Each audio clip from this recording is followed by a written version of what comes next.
At my rehearsal dinner, my future mother-in-law stood under the chandelier at the country club, lifted a glass of white wine, and said, "I know some people come into a family expecting to be taken care of, but in this family, we believe in generosity."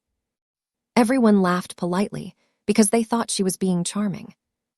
I was standing beside the fireplace in a cream dress I had bought on sale, holding the ivory wedding binder against my ribs like it could hold me upright. Patricia Martin smiled at me, then smiled at the room. "Tomorrow, my son marries a woman who is very lucky," she said, "because the Martins know how to give a bride the wedding she always dreamed of." My fiancé, Daniel, stared at his plate. That was the moment I knew he was not going to stop her. Patricia kept going. "To my husband, Robert, for helping us make this beautiful weekend possible," she said. "To Daniel, for trusting his family. And to Audrey, who has had the good fortune to join a family that doesn't make love feel cheap." A few people made soft sounds. Some smiled. Some looked uncomfortable but curious, the way people look when they sense an insult wrapped in manners.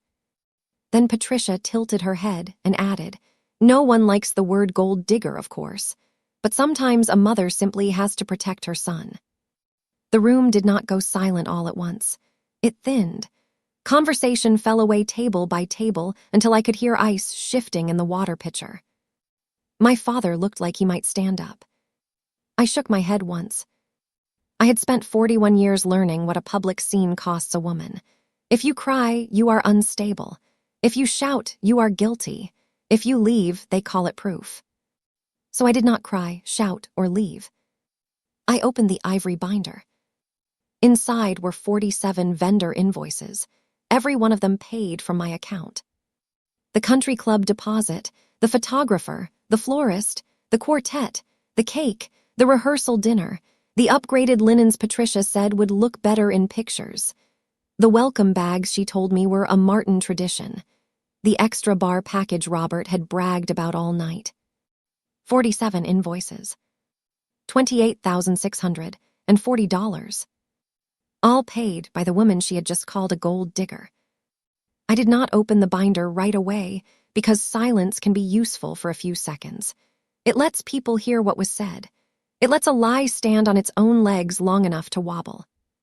Daniel whispered, "Audrey, please don't." I looked at him then. Not at his mother, at him. He had the face of a man who wanted the insult to end without the truth beginning. That was when the wedding ended for me. It just took everyone else a few minutes to find out. 6 months earlier, when Daniel proposed, we had planned a small wedding. A chapel ceremony at St. Luke's, dinner at my favorite Italian restaurant, maybe 40 people total. I had been married once before in my 20s, briefly and badly, and I had no interest in proving love through a guest list. Daniel said he felt the same. "I just want you," he told me in my kitchen, standing barefoot by the dishwasher with the ring box still open on the counter. "No circus." That was before Patricia found out. Patricia Martin was not loud in the ordinary way. She edited reality with a smile. She had a careful blonde bob, a gold cross necklace, and a way of saying dear that made it sound like she was placing you on a lower shelf. When we announced the engagement, she hugged me a little too lightly and said, "Well, we'll have to make sure this is done properly." I laughed because I thought she meant paperwork. She meant ownership. The first change was the venue. Patricia said St. Luke's basement would make the family look financially strained. I told her we were not financially strained, we just wanted simple. She smiled at Daniel. "Your grandparents are still alive," she said. "People will expect us to host." Daniel rubbed my shoulder under the table. "Maybe we can look at options." I looked at him. He looked tired already. The country club was Patricia's suggestion. She said she knew the event's manager, that there would be a discount, that the Martins would take care of the hosting side. I asked what that meant.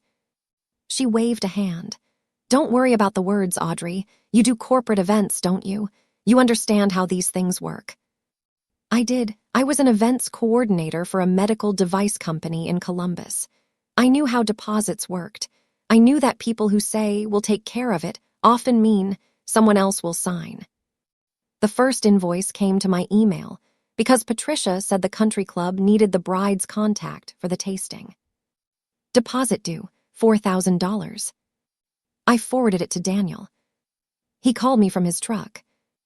Mom said their accountant is moving some money around, he said. Can you put it down for now? She'll reimburse us. Us, I asked. You know what I mean. Daniel, this is her venue choice. I know, but it's just a timing thing.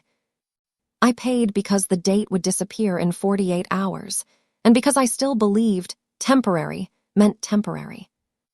That was invoice number 1. I made a folder. Not because I expected revenge, but because I had planned enough conferences to know that paper saves people from selective memory. The second invoice was the photographer.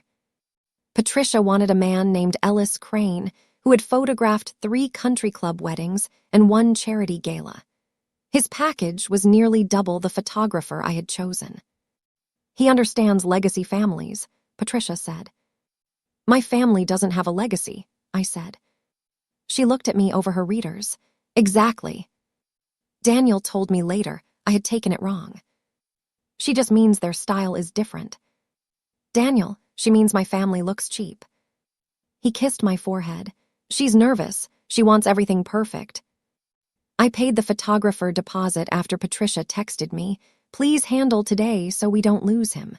Robert will settle up when he is back from Cleveland. Invoice number 2. By invoice 12, I had stopped believing reimbursement was coming. By invoice 20, I stopped asking Daniel in person because his face would close before I finished the sentence. By invoice 31, Patricia had begun telling people that Robert was handling the wedding, and I had begun putting every receipt into plastic sleeves. The first real warning came at the bridal shower. Lauren, Daniel's cousin, hosted it at her house with hydrangeas on every table and little cards that said, Future Mrs. Martin. My sister Julie came. My father came for the last 20 minutes to carry gifts to my car, and Patricia moved through the room like a woman greeting guests at her own award ceremony. Near the dessert table, I heard her say to 2 women from the country club, Audrey's family is lovely, just not in a position to do much. We're happy to step in. My sister Julie heard it too. She turned to me. Eyes sharp. Tell me she did not just say that. I took a sip of iced tea. She did. Are you going to correct her? Not here. Julie looked around at the custom cookies, the rented chairs, the floral arch Patricia insisted on ordering. Did Dad pay for any of this? No. Did the Martins? I did not answer. Julie's face changed. Audrey. I have it handled. That was a lie women tell when they are trying not to bleed in public. That night, I asked Daniel to come over. I laid out the invoices on my dining room table. Not all of them. Enough. Venue, florist, photographer, linens, rehearsal dinner deposit, cake tasting balance, invitations Patricia changed twice. Daniel sat down slowly. I didn't realize it was this much, he said. You didn't ask. That's not fair. No, Daniel. What's not fair is your mother telling people your family is paying while I'm the card on file. He rubbed his face. I'll talk to her. You said that 3 weeks ago. I will. When? He looked at the invoices like they were written in another language. My dad's business has been tight, he said. That was the first time he admitted it. Robert Martin sold commercial flooring. He wore expensive watches and complained about taxes. I had never considered that the Martins might be stretched thin. Patricia's whole life was arranged to make people not consider it. How tight? I asked. I don't know. Mom says it's temporary. I stared at him. So your family is not paying for the wedding? They will when things settle. Then, why is your mother letting people think they already are? Daniel stood and paced to the window. She's embarrassed. I almost laughed. She's embarrassed, so I get erased. She likes things to look a certain way. And you. He turned. What about me? Do you like how this looks? He did not answer. That was invoice number 32, even though no money changed that night. A bill came due anyway. It was the price of seeing someone clearly. 2 weeks before the wedding, Patricia sent a revised seating chart.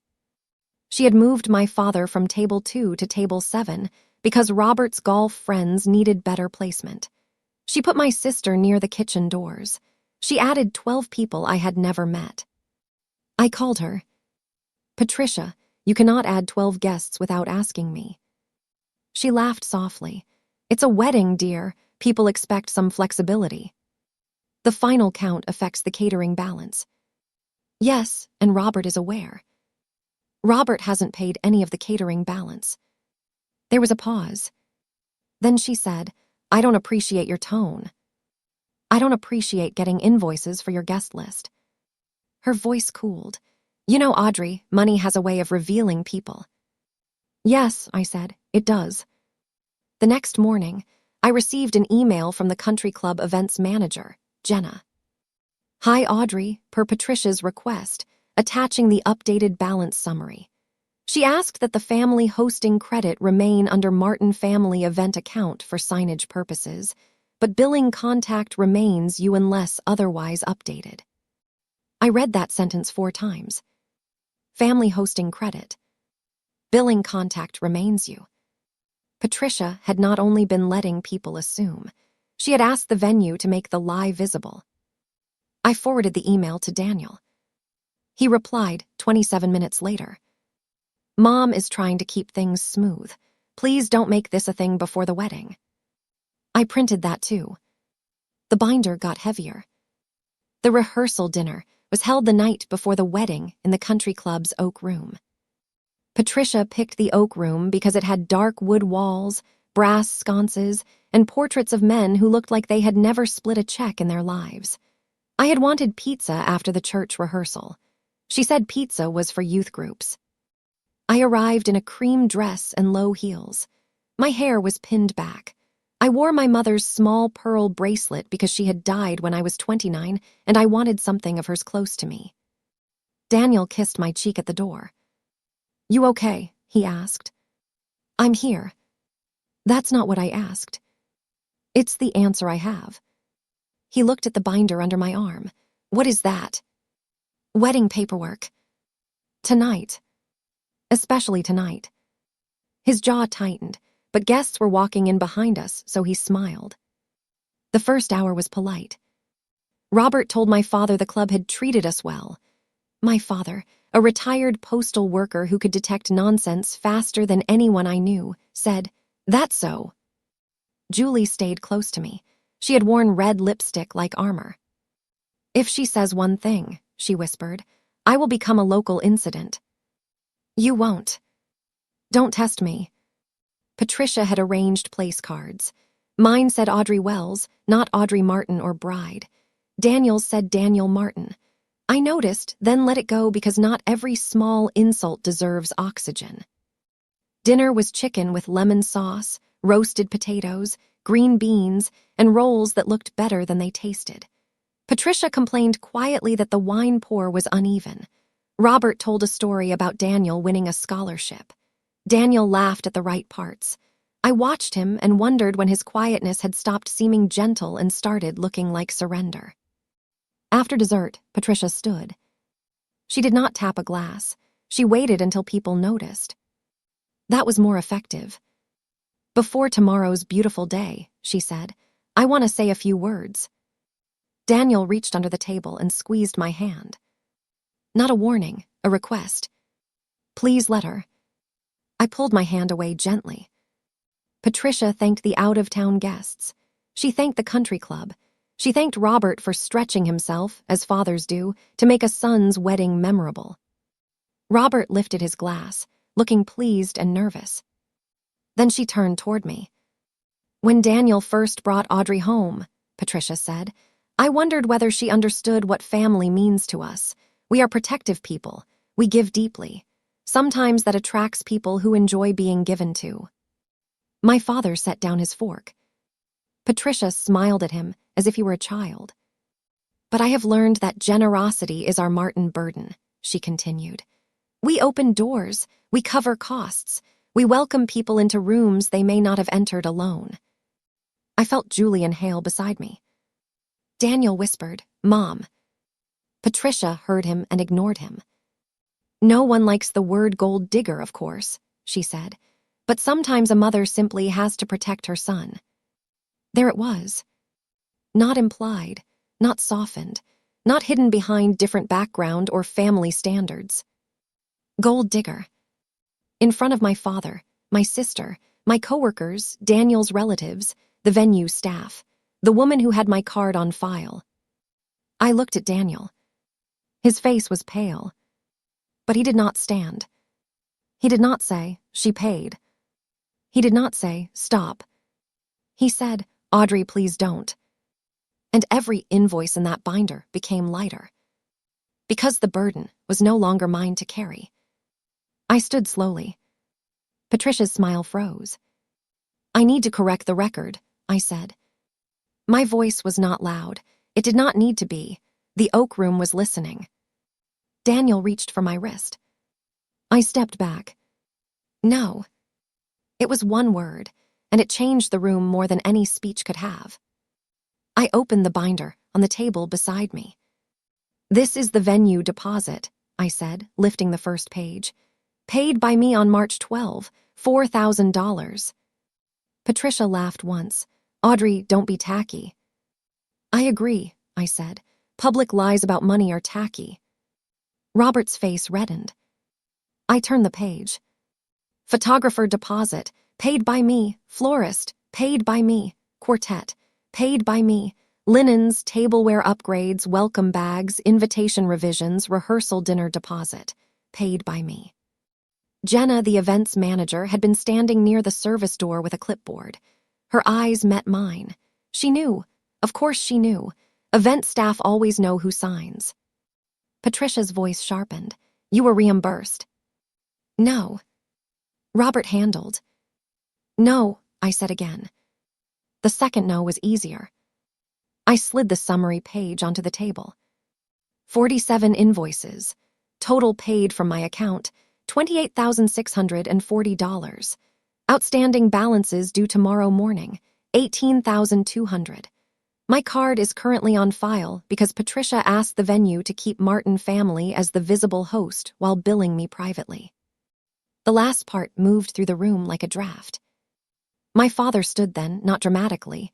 He simply rose. Is that true? He asked Daniel. Daniel did not look at him. That was an answer.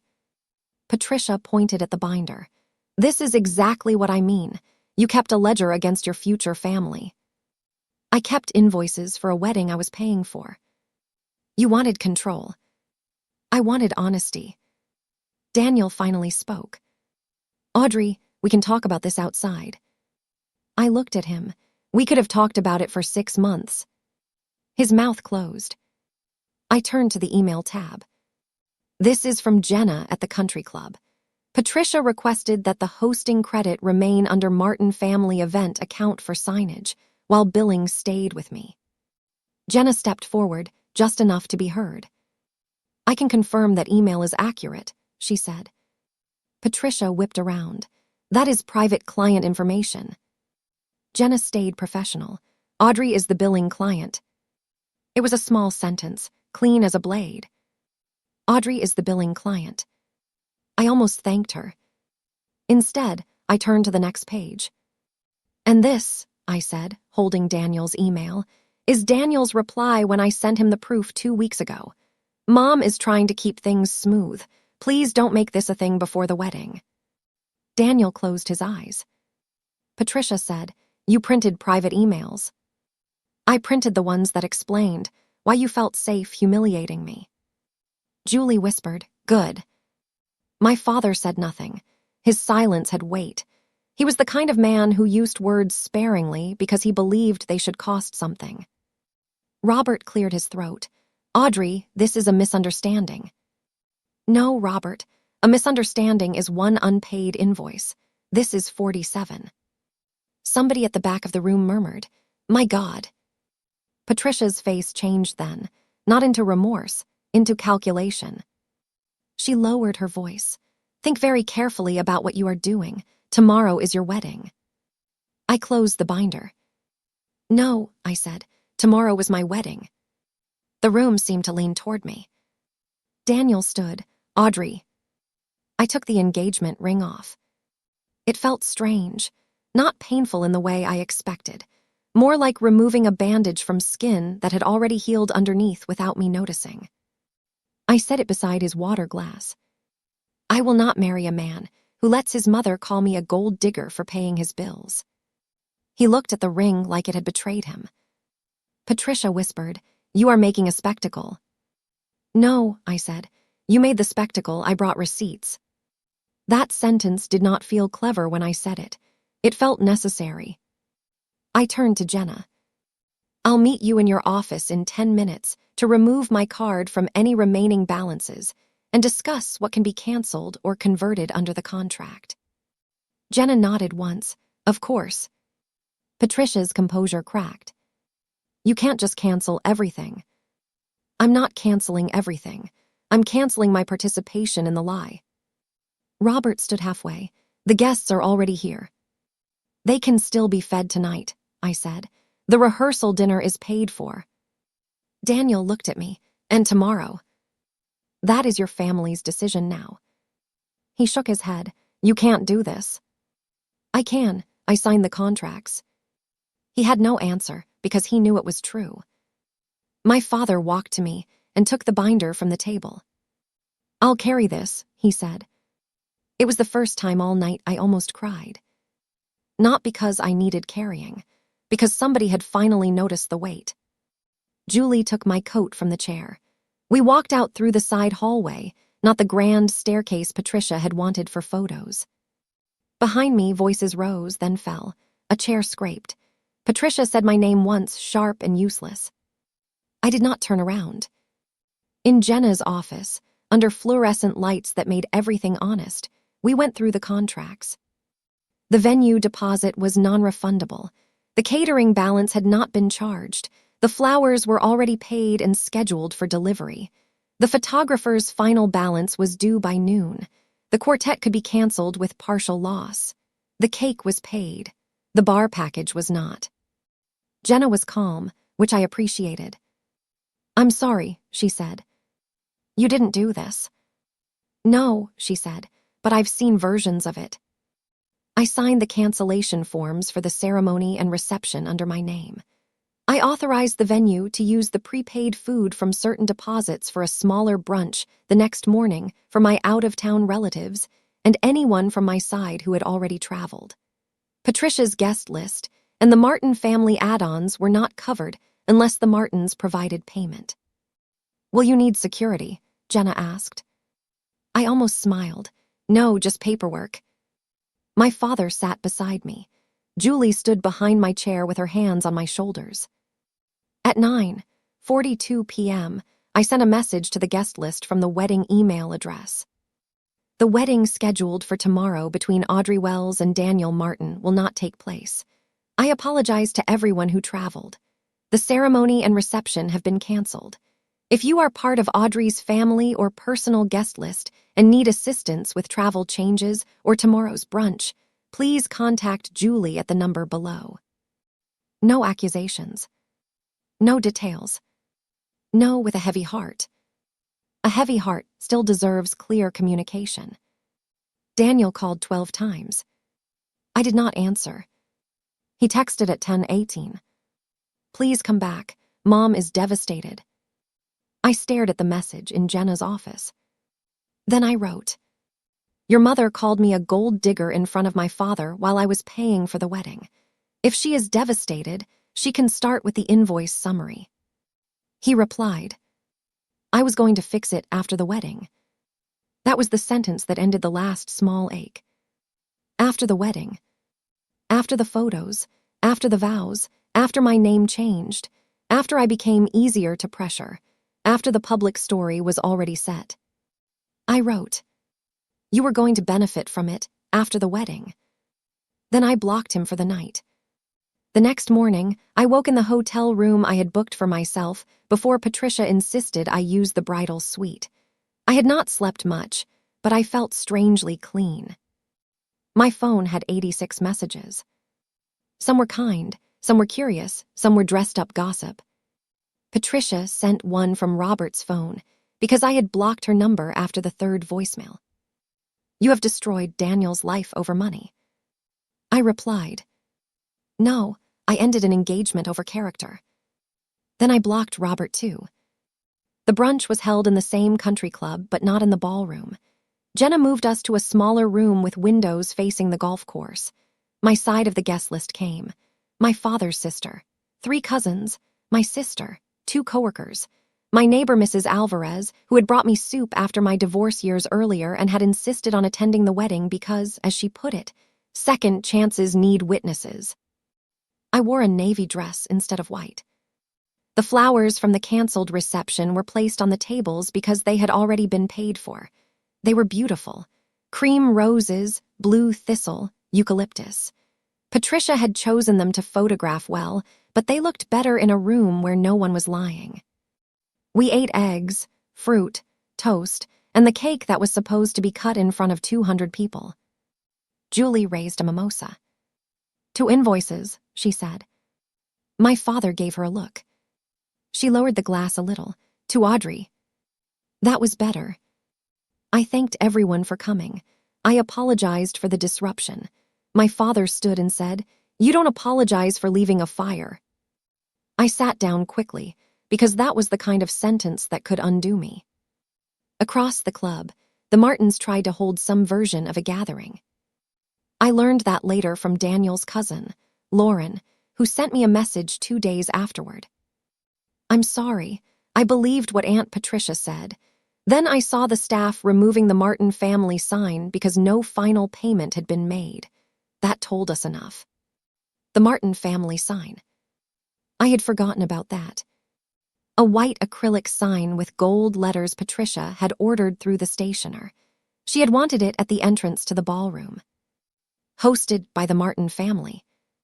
The sign had been printed before the truth arrived.